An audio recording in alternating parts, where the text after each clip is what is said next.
Whispers of Blackwood Manor.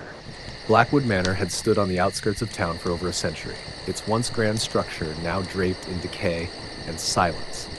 For years, people claimed it was haunted, a place of sorrow and whispers. No one dared step inside until Anna Carter, a determined journalist, arrived. Anna had always been drawn to unsolved mysteries, and Blackwood Manor was the most infamous of them all.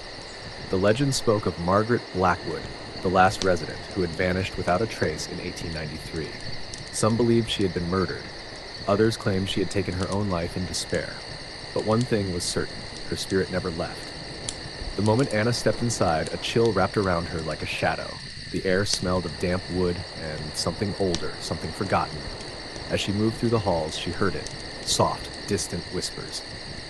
"Find me. Help me." Anna's breath hitched. The voice was barely audible, yet filled with desperation.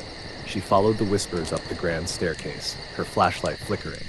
The deeper she went, the heavier the air became. She entered what must have been Margaret's bedroom, an ornate space frozen in time.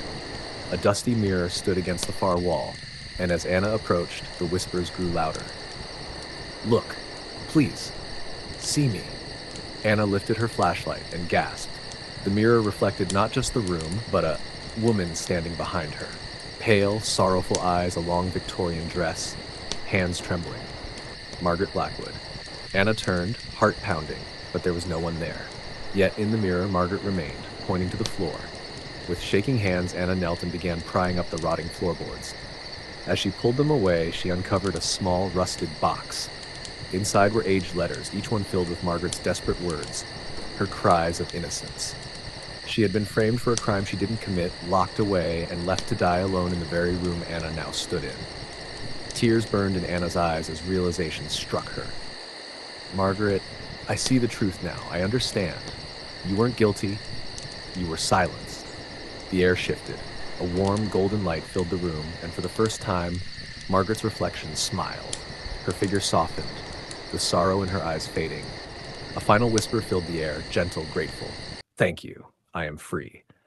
And just like that, Margaret was gone.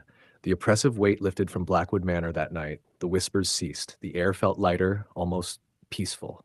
Anna had given Margaret what she had longed for, a voice and justice. From that night on, Blackwood Manor was no longer a place of fear, but of peace.